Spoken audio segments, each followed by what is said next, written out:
Wonderful to be with you all. My name is Norm Hubbard, and I serve with an organization called the Navigators here in the Fox Valley area, and have been a supported missionary through Calvary Bible Church for over 20 years. And it's an honor for me to be here this morning to share the word with you. If you have your Bibles with you, would you open to Colossians chapter 4?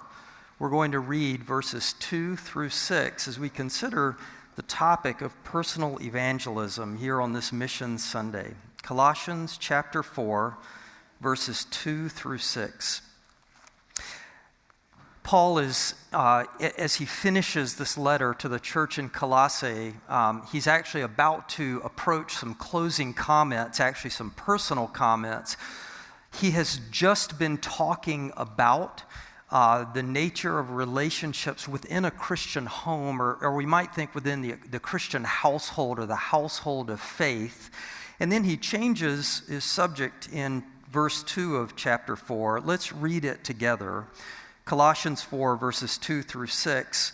Paul says, "Devote yourselves to prayer, keeping alert in it with an attitude of thanksgiving, praying at the same time for us as well, that God will open up to us a door for the word, so that we may speak forth the mystery of Christ, for which I have also been imprisoned, that I may make it clear in the way I ought to speak.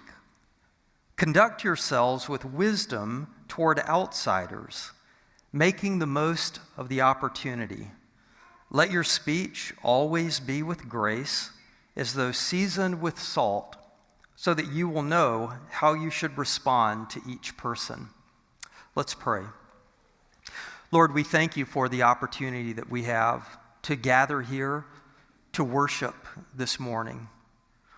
We acknowledge that you're not just present with us, but that you're ministering to us.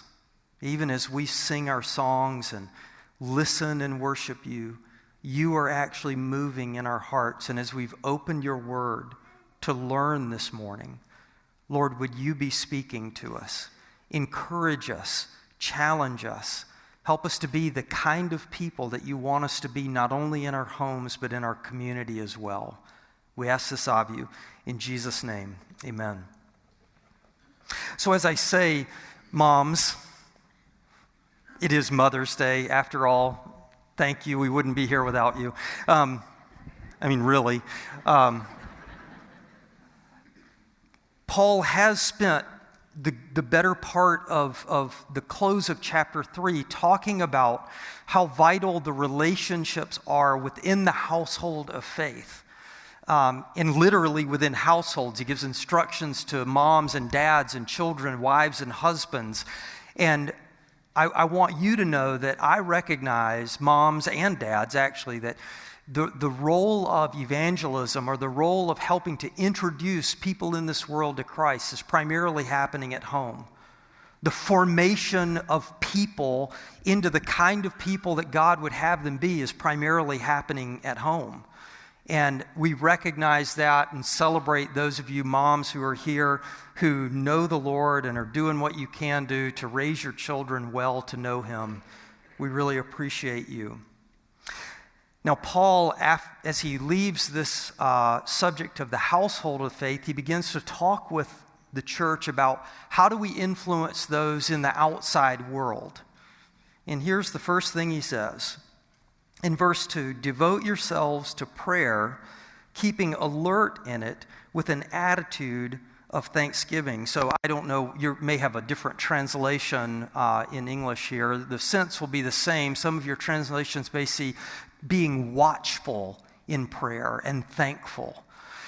Watching for what? Keeping alert for what? This is a question that I asked as I was studying this passage. Devote yourselves to prayer. Being consistent or constant, regularly praying, but being watchful. What am I watching for? Am I watching for, what God is doing? Am I watching for Satan's temptations? Am I alert to the needs of other people around me? Am I paying attention to the opportunities that I have? How about yes? I mean, I don't know if Paul had one of those particularly in mind, but it's actually interesting to think about how so often the circumstances that we're praying about involve all of those things. We're trying to think about what God might be doing, how Satan might be trying to get in to disrupt the work of God, how a friend or a family member has a need. That's actually what drew our attention perhaps in the first place, and how I might be able to help in that. And what Paul is saying is, be alert for these things because God is always at work. He is always moving. And by the way, a lot of what it means for us to be effective in serving others or in sharing the gospel is simply to join God in what God is already doing. I don't actually have to manufacture opportunities. They're all around me. I don't have to come up with the right words to say. I actually have like a lot of good things to say already. God said them. And so it's being alert to the movement of God in the light of the needs of others and seeing the opportunity. We sang this song. We're going to sing it again here. But wherever you are, I will go. That's what we sing in the chorus of the song. Wherever you are, that's where I'll go. And that's the idea that God is at work. And so what Paul is saying is, in light of that, devote yourselves to prayer. Now, I want you to know who are here, and maybe you saw in the bulletin personal evangelism, and you're thinking, oh no. Or you see, you hear me talk about devote yourselves to prayer, and you're thinking, yeah, I really need to do that. I've known that for about 40 years. But I'm not really good at it. They did not invite an expert in evangelism to give this message. Now, I've been working in campus ministry with students for a long time. I do not have the gift of evangelism. I'm not an expert in it. One of my favorite speakers actually described his method of evangelism as chicken evangelism. That is, he prays that God will give him easy people to talk to. And I resonate with that, right? So I'm not an expert. I'm a learner. I'm a fellow traveler, even in this area of prayer. Devote yourselves to prayer. But here's one of the things that I am learning about prayer is that when I pray, if I'll take the time to pray, what prayer does is it orients me to the purposes of God and the presence of God. Because think about the nature of prayer itself. Think about it in the nature of a phone conversation.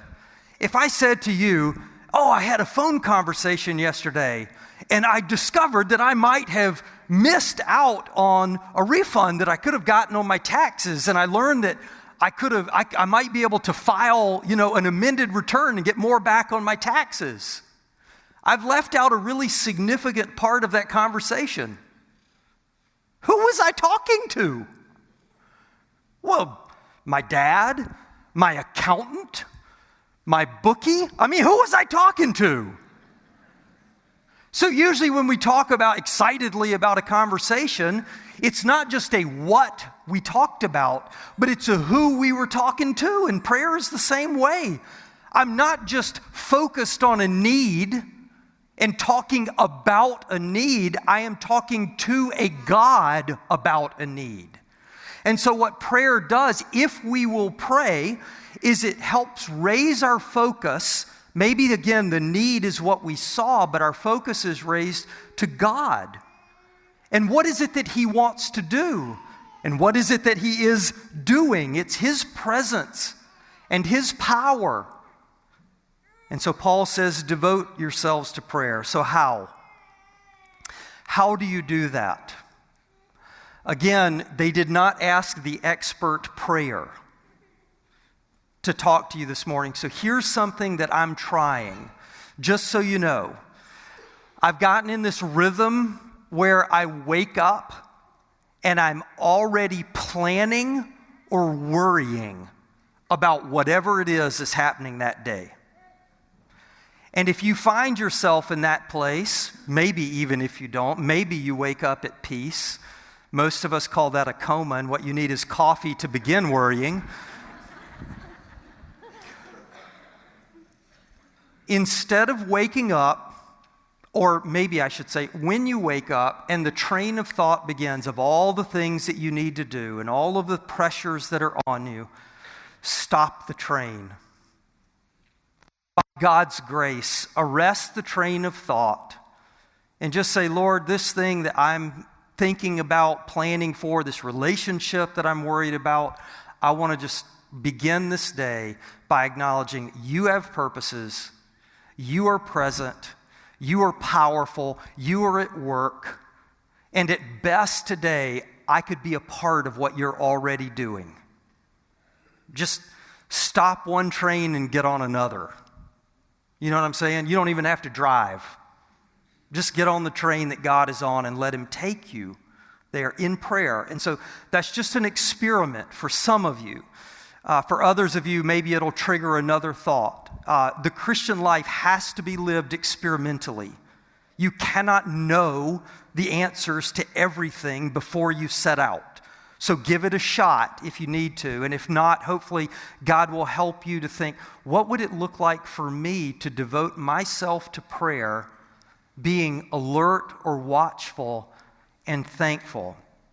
Now, Paul goes on to say in the passage that's in front of us, in verse 3, he says, praying at the same time for us as well, that God will open up to us a door for the word, so that we may speak forth the mystery of Christ, for which I have also been imprisoned, that I may make it clear in the way that I ought to speak.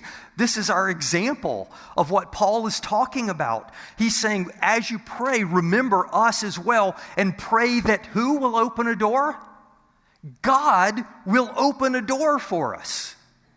Now, this is really funny, because he's in prison.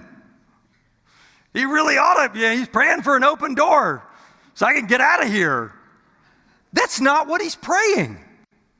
I don't think that's at all what he means. He means it metaphorically, that God will open a door of opportunity so that then I could join him in the work that he's doing and speak about Jesus. There is a wonderful example. You can turn back a few pages to Philippians chapter 1 if you want to. If you don't, let me just read it. This is Philippians chapter 1, verses 12 and 13. Paul says this in Philippians 1. Now I want you to know, brothers, that my circumstances have turned out for the greater progress of the gospel. Just stop there if you're reading along. I want you to know that my circumstances have turned out for the greater progress of the gospel. What happened? Did he get elected president of the Rotary Club? You know? Did he get a degree that now people are more willing to hear him because he's smarter? What kind of opportunity opened up for Paul that now there's this opportunity for the greater progress of the gospel? He got put in the slammer. That's what happened. Those are the circumstances that he's referring to. In Philippians, we're not even sure where he got put in jail. He got put in jail. Paul spent more time in jail than the warden. He was always getting locked up for the cause of Christ. And he says, I got locked up, and it has turned out for the greater progress of the gospel, verse 13, so that my imprisonment in the cause of Christ has become well known throughout the whole Praetorian Guard and to everyone else. In other words, Paul looks and he says, because I got put in deep confinement, I have an opportunity now to reach out to the Praetorian Guard. No one gets to reach out to the Praetorian Guard. These are elite forces. They don't have a lot of time on their hands. They're not really interested in sitting around a coffee shop talking with Paul about Jesus. But they have to guard him, and they can't leave. And so he says, this is amazing. The gospel gets to go forward in a place where it couldn't before. So that my imprisonment, so his circumstances were not magnificent in the world's eyes. Yours aren't either. I mean, I understand that circumstantially things might be very difficult for you. You know, it might be finances, it might be relationships, it might be job insecurity, it might be depression that you're struggling with.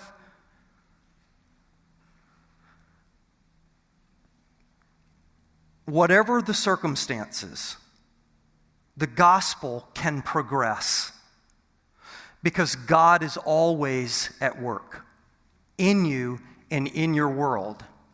Now, will you see what he's doing? Will you be alert to those possibilities? Let's go on to back to Colossians chapter 4. Paul turns his attention from pray for us to let me give you some advice about how to live. This is verse 5. Let's just park there. He says, conduct yourselves with wisdom toward outsiders, making the most of the opportunity. Conduct yourselves with wisdom towards outsiders. Remember, I said he's been talking about relationships within the household of the faith, and now he turns to those who are outside of the church. And he says, I want you to walk in a wise way. Well, what does that mean? He doesn't actually say. That's a unique thing about wisdom, is that wisdom, by its very nature, is experiential and relational. What does wisdom demand in this particular relationship, or given who I am? It's not going to be the same. It's not a formula.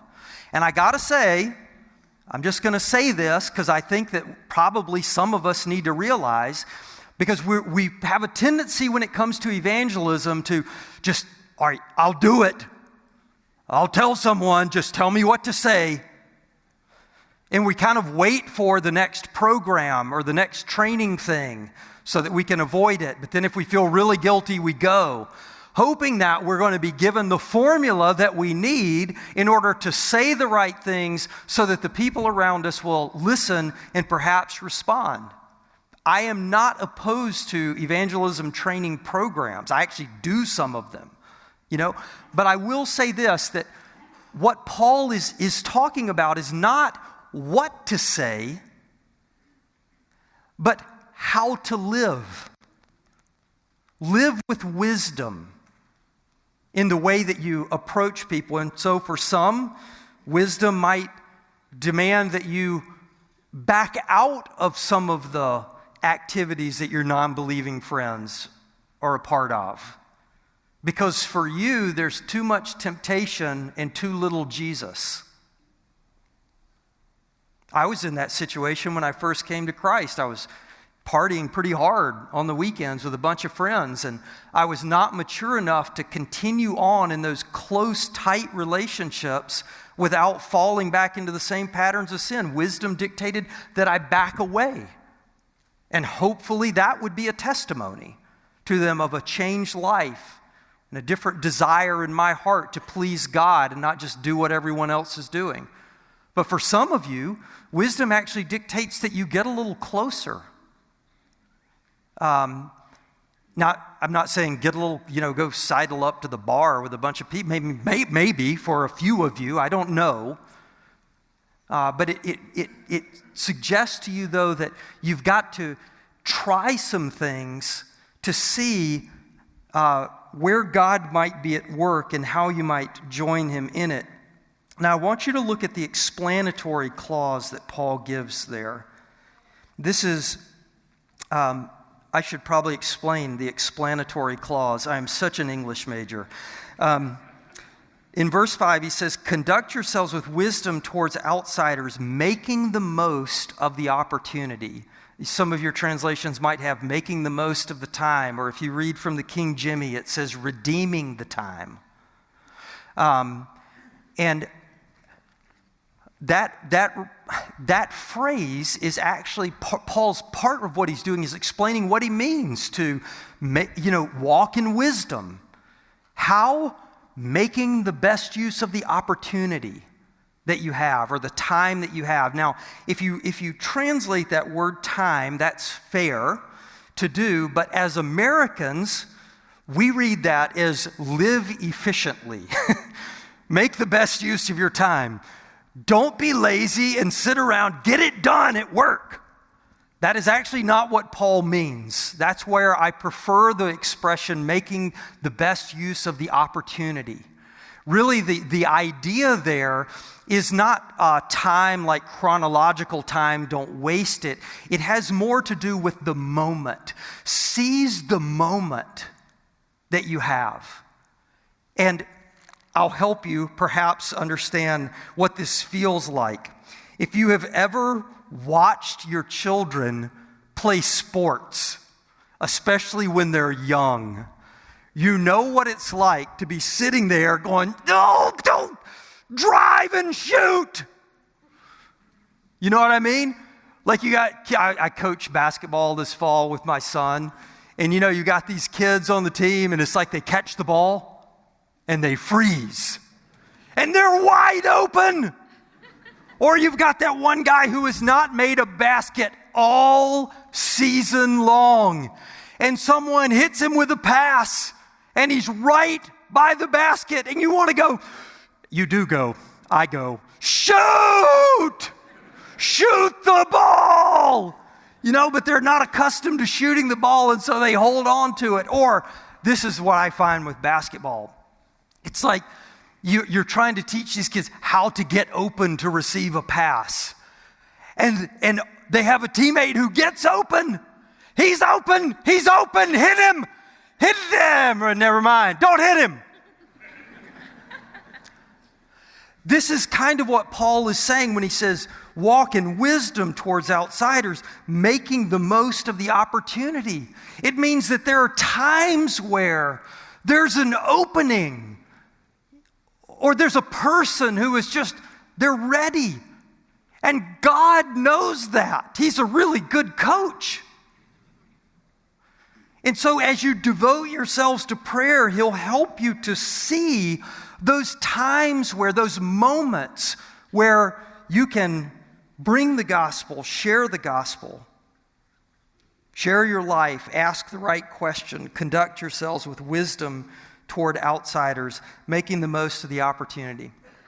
I want to tell you how this happened. In my life recently, I was leading a Bible study at UW-Fox with some students. And I made the comment that because I'm new in the area, and ironically enough, because of my job, I don't have a lot of natural relationships with non-believers. I mean, I just don't, I'm a minister. Little known secret is that pastors don't have a lot of non-believing friends unless they really work at it. And so I'm new in the area. I don't know a lot of non-believing friends. And Anna, who's in the Bible study, kind of quipped. She sort of joked, if you want to meet some non-Christian friends, I could introduce you to mine.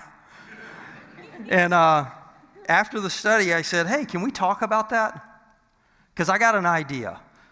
Would you be willing to invite your friends to discuss the Bible at a place that would be normal for them? Discussing the Bible is not normal, but can we just meet and discuss the Bible together? And she said, I'd try. And this is just amazing. So what Anna did is she then called several of her friends, I don't know how many, and invited them to meet at a coffee shop in downtown Waupaca, because that's where most of them are from. And so it was a mix of students and other young adults who aren't in school right now, but we started meeting. And for the first couple of weeks, it was just a couple of friends, which for a group like this is great. I mean, imagine inviting your non-believing coworkers to meet with you and discuss the Bible. If anything comes up, that's the thing that's going to get put aside. And a couple of friends came the first couple of weeks. It was a little awkward for me because they were all girls, and it was me. It was kind of like I was leading a ladies' Bible study at a coffee shop. Except that it's not really a Bible study, it's just a discussion. Our one rule in the discussion is nobody tries to persuade anybody to believe or disbelieve what we're reading.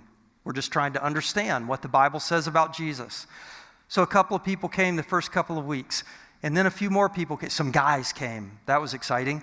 And then last week when we were there, I don't know if Anna's here this morning, but I was trying to mentally remember who was there. It was like 9 people were there. We commandeer this big table, and we sit down and we talk for a while, and then we open up to the Gospel of Mark and we talk about the next chapter. For the most part, the only insightful thing that I say is, we just read that paragraph. What do you think Mark wants us to understand about Jesus from what we just read? And then they talk. Okay, sometimes I talk too. Sometimes I talk too much. But what I want you to know is, what Anna did is she saw the opportunity and she seized the opportunity to do something with her friends. And who knows what God will do as a result of that. Walk with wisdom towards outsiders, making the most of the opportunity. And then verse 6 says this, let your speech always be with grace, seasoned with salt, so that you will know how you should respond to each person. If verse 5 is about what we do, verse 6 is about what we say, except that it's not. I gave you a misleading title purposefully for this talk, What to Do and Say in Personal Evangelism, or What to Say and Do, I can't remember. I gave you a misleading title. Because if you look at verse 6, it is actually not what to say. So many of us are paralyzed when it comes to personal evangelism because we think I'm going to be asked a question that I don't know the answer to. Hello, welcome to human living. Like, you have one friend who knows everything and you never want to invite them over. Do you know what I'm saying? People who know everything annoy other people. And so could we just forget the whole notion that in order for me to be effective in sharing the gospel, I have to be able to say everything just right and answer every question that might be asked. I heard someone say at one point, don't worry about being able to answer every question because you won't be asked every question. But more than that, I want to say, don't worry about answering every question because you can just say sometimes, I have no idea. That was a great question. You could even say, I probably should know the answer to that, but I don't. Or you can say, this is what I think, but I'm actually not sure whether or not that's a good Christian answer or not. Be a human being. People like that. And they relate better to you if you, I'm not saying, go out and bleed all over your friends, but I mean, if you have problems, you have questions, there are some things that you know for sure, like Jesus Christ is the Son of God and has saved you from your sins. I wouldn't waffle on that in conversation. But you can communicate with people as if you are on a spiritual journey where you are learning, because you are. And they are too, and if they find that there's actually a fellow traveler with them who's maybe a few paces down the road, that can be an encouraging thing. If you're 15 miles down the road and it appears that you have finished the marathon, they might want to give up because they can't be like that. Okay, let me get back to Paul. What he said is inspired. He says, let your speech always be with grace. It's not what to say, it's how to communicate. That I speak graciously. Think about the recent political season that we just came through. And don't do any of that. I mean, like, Americans, and we've always been this way. This is not a particularly contemporary phenomenon. We get so contentious about political things. Still to this, not just during the election season. Politics is really contentious. And so let's try to not do that as we talk with people, but instead to let our speech always be gracious. Seasoned with salt is an idiom that Paul uses that most likely means that our conversation should be lively.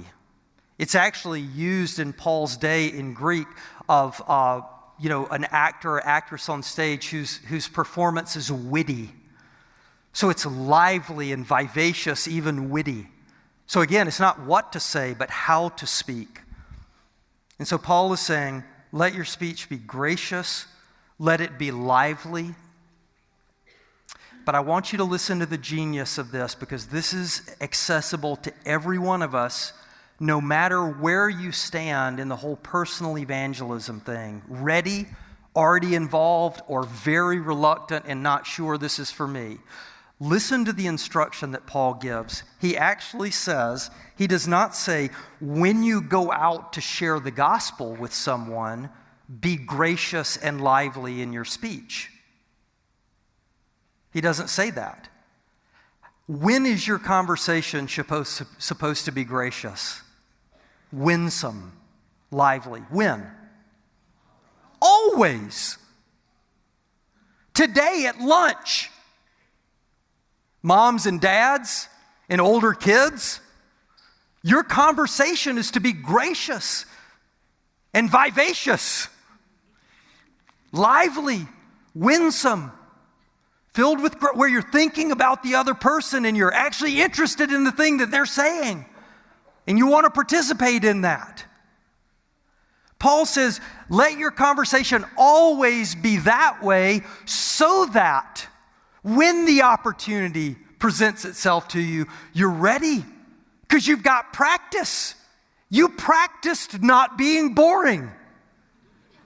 And so now, when you have a coworker says to you, he's struggling at home, maybe in his marriage, and he's not sure whether, you're ready to say, hey, can I tell you something that I was just thinking about?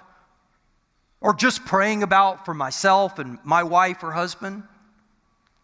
You have that opportunity because you've been practicing, you've been thinking. It would be a tremendous aid to your personal evangelism if the Bible actually was interesting to you and you were learning from it. Because then you would not have to go and open up a package of Jesus on people when you were supposed to. Instead, you would just always be learning about Jesus, and when an opportunity arises, you have something to share. And you've been practicing how to talk about these things as a part of your regular everyday life. That's good preparation for evangelism. Always let your speech be gracious and winsome or lively. Always walk in wisdom with people who are outside of the household of the faith. And always be praying, attentive to the work of God. He is already working. I want you to know this. You might be sitting here going, I don't even know who I would reach out to. I want you to know this. God is already opening doors around you. He's already opening the doors. The question is simply, will you see it? In prayer, will you be attentive to the work of God? Will you see what God is doing in the world around you? And then will you seize the moment when God says, here it is. Walk on through that door. Would you join me in praying? Lord, thank you so much for the opportunity that you've given us to be here this morning, to listen to your word, to be challenged by what it is that you want from us, not to manufacture, but just to walk with you, learn from you, see how you're at work, and then join you in the work that you're doing. Help us, Lord, to do that. Wherever you are, Lord, that's where we want to be. Whatever you're doing, we want to join you in doing it. And Lord, when it comes to sharing the gospel with the world around us, here in our community, our neighborhoods and workplaces, Lord, give us the courage, the words, because we're with you and we see how you are with us in our world. In Jesus' name, amen.